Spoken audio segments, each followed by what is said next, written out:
Now let's begin with the next topic in this chapter, that is electrical properties of colloidal solutions. The colloidal particles always carry some charge, and this charge is either positive or negative. The charge is responsible for the stability of sol. Only the dispersed phase particle carry charge, whereas dispersion medium has no charge. Suppose this is the container which is containing the colloidal solution. Okay, now this is the dispersion medium, and now the dispersed phase particles are there. Okay, so these are the particles.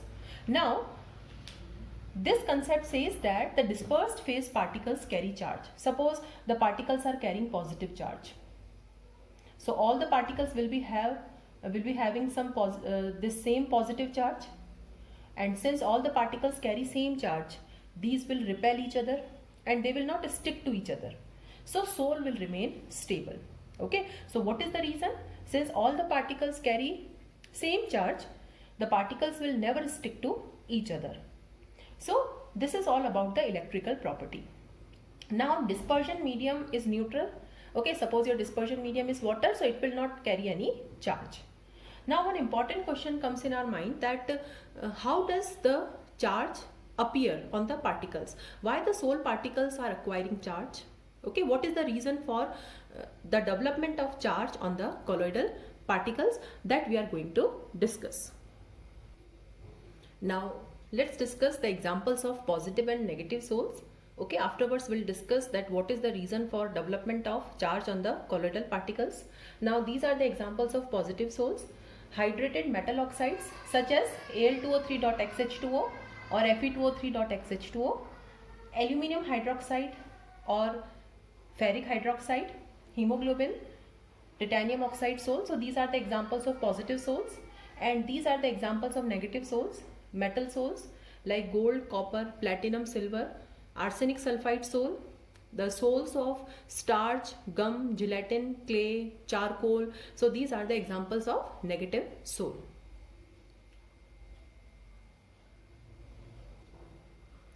Now what is the reason for the origin of charge on the colloidal particles, or why the particles are acquiring charge? There are various theories to explain this. Okay, and the most accepted theory is due to selective adsorption of ions. Okay, so we have to discuss this theory. Now what is the meaning of selective adsorption of ions?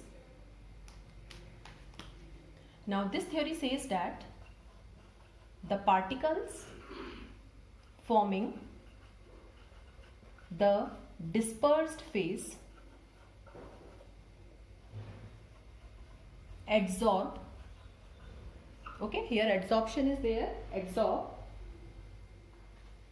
only those ions from the dispersion medium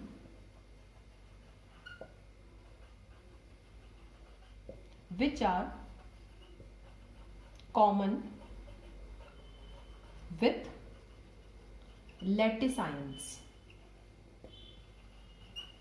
Okay, so the dispersed phase particles will adsorb ions from the medium which are common with the lattice ions. Now what is the meaning of this? So we are taking one example here. Suppose I want to prepare silver iodide sol. Okay, now what I am doing, I am using this reaction for preparing this sol.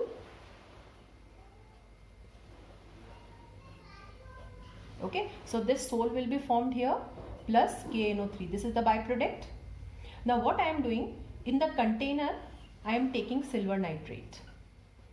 So this is the silver nitrate which I have taken in the container, and from the top I am adding Ki solution. Okay, now reaction will occur and immediately the precipitate will be formed here. Okay, so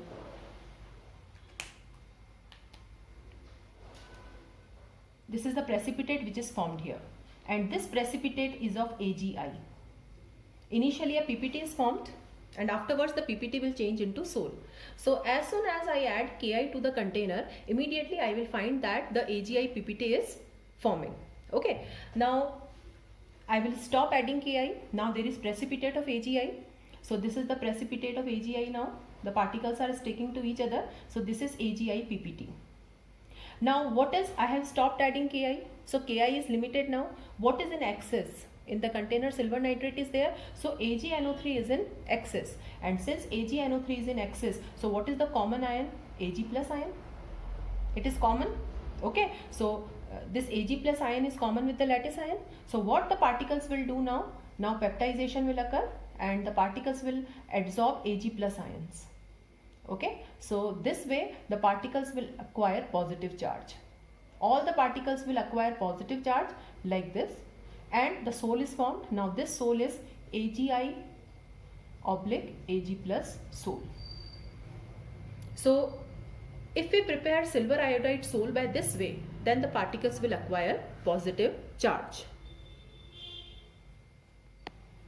Now second way of doing this is, what I will do that in the container I will take Ki, okay, and from the top I will add AgNO3. Okay, now again the precipitate will be formed. So the precipitate is formed of AgI. So this is the AgI PPT which is formed. The particles are sticking to each other. So this is the AgI PPT. Now I will stop adding AgNO3. Okay, from the top I will stop adding. Now this is in limited quantity. So what is in excess now? Ki is in excess. So what will happen? They will adsorb common ion. Now which is the common ion here? I. So they will adsorb I minus. The particles will acquire which charge now? The particles will acquire negative charge now. All the particles will be having negative charge like this, and the Sol is AgI oblique I minus. Okay, so the particles can acquire positive charge or the particles can acquire negative charge depending that which ion is common. Okay, so they will absorb that ion which is common with the lattice ion. So in this way the colloidal particles acquire charge. Now this is the clear picture. So this is my colloidal particle AgI. Okay, now there are two ways in which the particles can acquire charge. So in the first case it is adsorbing I minus ion. But what happens since it is adsorbing I minus ion, so the colloidal particle is carrying negative charge. But in order to balance that charge, it will attract the counter ions from the medium. Okay, because the container is having Ki. Okay, so I minus is adsorbed, but the container is still having K plus ions. So the opposite ions from the medium are attracted. So this is your colloidal particle. On the surface of colloidal particle, the I minus are adsorbed, you can see. Now these I minus will attract the positive ions from the medium. Okay, as a result of this, two layers are formed. Okay, so this layer of I minus, it is fixed layer because it is adsorbed, and this layer of K plus, it is mobile layer. So there are two layers now surrounding the colloidal particle. One layer is of fixed layer and another is mobile layer. Likewise, if the colloidal particle adsorb Ag plus ions, okay, so these Ag plus, they will attract the counter ions from the medium NO3 minus. So again there are two layers. So this is fixed layer and this is the mobile layer. Okay, so this is AgI oblique I minus K plus. Okay, so this is fixed layer, this is mobile layer. Likewise AgI oblique Ag plus NO3 minus. Okay, so this is fixed layer and this is mobile layer. Now there are two layers, one layer is negative, one layer is positive. So there is potential difference between the two layers. Okay, so this formation of two layers is known as electrical double layer. Okay, so it is believed that the colloidal particles, since they carry some charge, they adsorb some ion, and to balance the charge they also attract the counter ions from the medium. Now there is one layer of negative charge, one layer of positive charge surrounding the particle, or vice versa. So this double layer of charges is known as electrical double layer, and the potential difference between the two is known as electrokinetic potential. So such an arrangement of charges is called Helmholtz double layer, and the potential difference between the two layers is called electrokinetic or zeta potential. So this was all about the electrical property of colloidal particles. Now the next thing that comes in our mind, that how to find out whether the particles will carry positive or negative charge? Because every time we are not using the chemical reaction method to prepare the colloidal solution. Okay, suppose I want to prepare gold sol, then I will use Bredig-Zark method. Okay, there are many ways of preparing colloidal solutions. Many colloidal solutions are natural also, naturally occurring also. Then how to find out the charge on the colloidal particles? How to find out whether the sol is positive or negative? So we have one process, and that process is known as electrophoresis. So now next, electrophoresis. So what is electrophoresis? It is used to determine the charge on colloidal particles.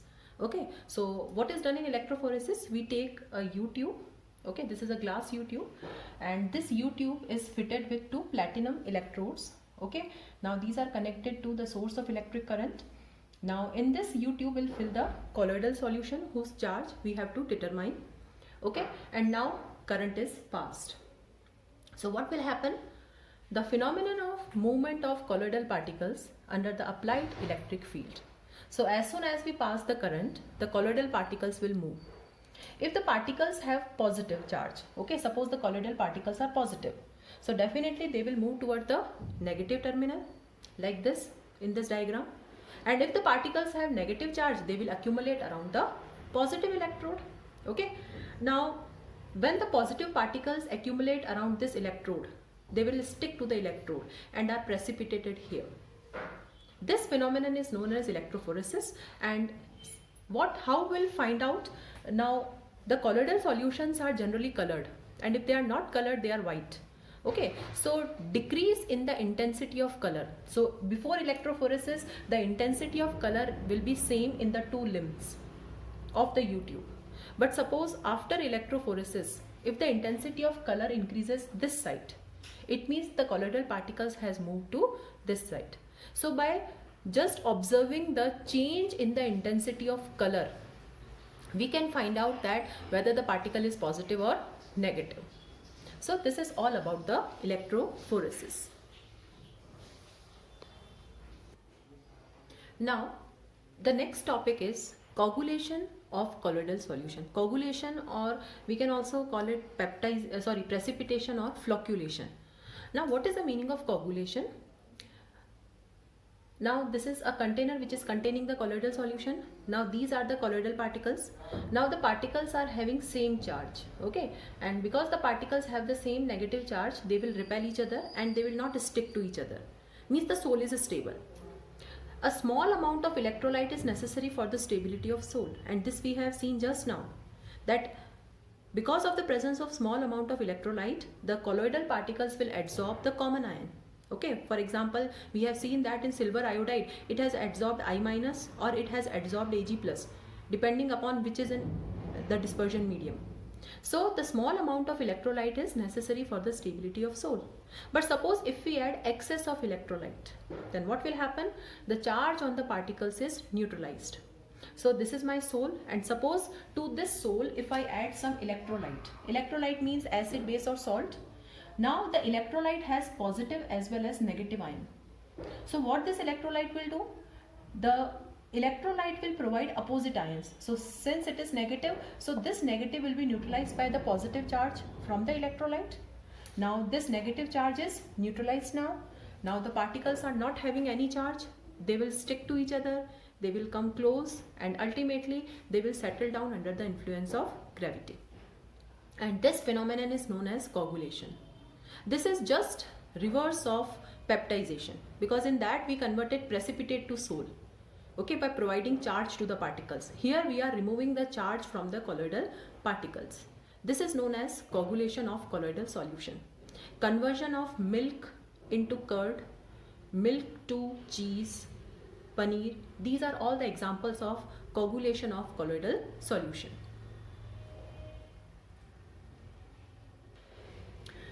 Now there is one rule which is related to coagulation of a colloidal solution, and that rule is Hardy-Schulze rule. This is very important from examination point of view. Now in order to precipitate a sol, we have to add some electrolyte. Now which electrolyte should we add for maximum precipitation? Because this precipitation is sometimes useful for us economically. So which electrolyte we should add? So this rule says that the coagulating capacity of different electrolytes is different. It depends upon the valency of active ion, and this active ion is known as flocculating ion. Now, what is the active ion? The ion carrying the charge which is opposite to the colloidal particles. Suppose the particles carry the negative charge, the active ion is positive, and if the particles carry the positive charge, the active ion is negative. Okay, now what this rule says that greater is the valency of active ion, more will be its coagulating power.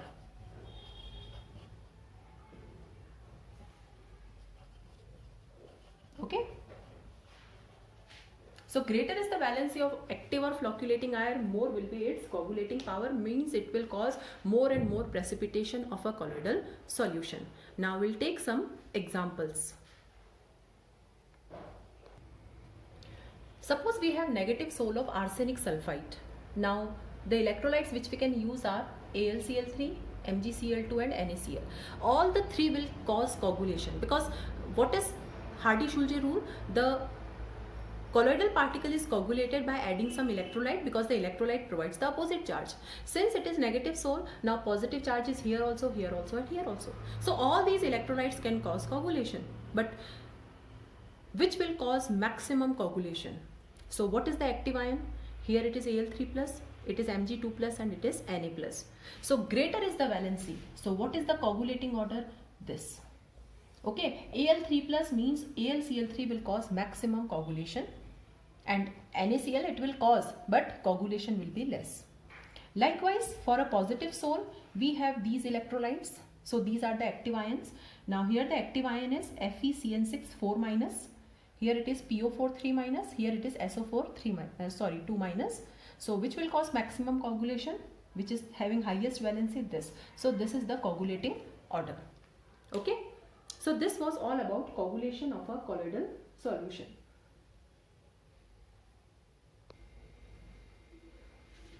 Now the next is protection of colloid. Okay, now sometimes colloidal solutions are precipitated because they are economically useful to us, but how to prevent them for precipitation? Because sometimes we prepare any colloidal solution and we keep it for some time, but we'll find that after some time the soul is not stable, it is precipitated. So how to prevent the precipitation of a soul? Lyophobic sols are easily precipitated by adding some electrolyte, because they are already unstable. So in order to prevent their precipitation, a small amount of lyophilic sol is added, which form a layer around the lyophobic particle. So this is the lyophobic particle. In order to prevent its coagulation, what I will do? I will add some lyophilic sol. The lyophilic sols which I will be adding, they can be gum, gelatin, albumin, etc. Okay, and this way we can prevent the precipitation of a sol. So there are 2-3 things which are quite confusing. The first was peptization, in which we converted precipitate into sol. That was used for preparing sols. The second is precipitation of a sol. We prepared a sol, then we added some electrolyte, and because of that the sol is precipitated.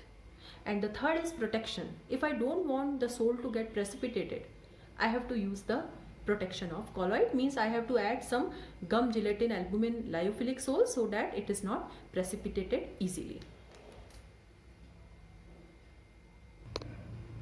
Now the next is application of colloids. So in this section we are going to discuss some important applications of colloidal solutions. And the first important application is smoke precipitation. Okay, the smoke which is coming out from factories, it basically contains carbon particle. And these carbon particles are very injurious to health. They are harmful for our lungs. They can cause lung cancer. So how to remove the carbon particles or the dust particles from the smoke? So the carbon particles are charged, and what we do, so this is known as Cotterell smoke precipitator, and it is just fitted at the mouth of chimneys. Okay, so from chimneys the smoke comes out. So before the smoke goes to chimney, it is first passed through this Cotterell smoke precipitator. Now this smoke precipitator has charged metal plates. Okay, you can see the metal plates are there which are charged. and the smoke is first passed through this precipitator. Now the carbon particles, since they are charged, so what will happen? The charge on the carbon particles is neutralized because they will come in contact with the opposite charge, so they are neutralized here. They come down in the form of ash, and whatever smoke is coming out from this precipitator, it is free from carbon and dust particle. So this Cotterell smoke precipitator is fitted at the mouth of chimneys in big cities, okay, so as to remove carbon and dust particles from the smoke. Now the next is purification of drinking water. The drinking water contains suspended impurities which can be precipitated by adding alum, which is commonly known as Fitkari. Now this is potash alum. So what this alum will do, this alum, since it is an electrolyte, so it will neutralize the charge on the particles, colloidal particles which are present in the drinking water, and they will settle down at the bottom. Okay. Now the next is colloidal medicines. Okay, medicines are colloidal in nature.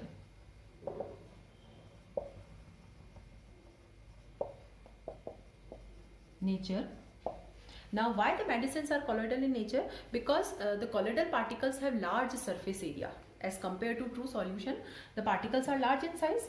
So because of large surface area, they are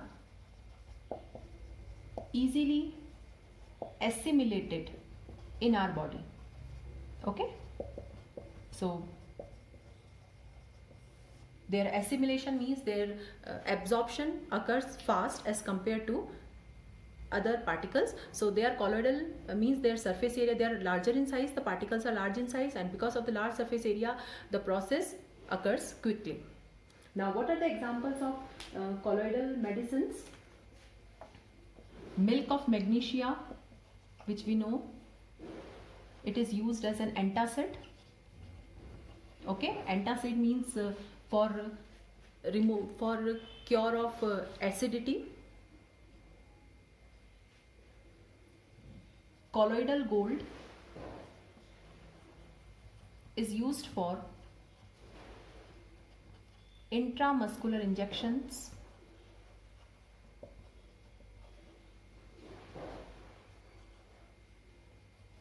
Okay, FeCl3, that is ferric chloride,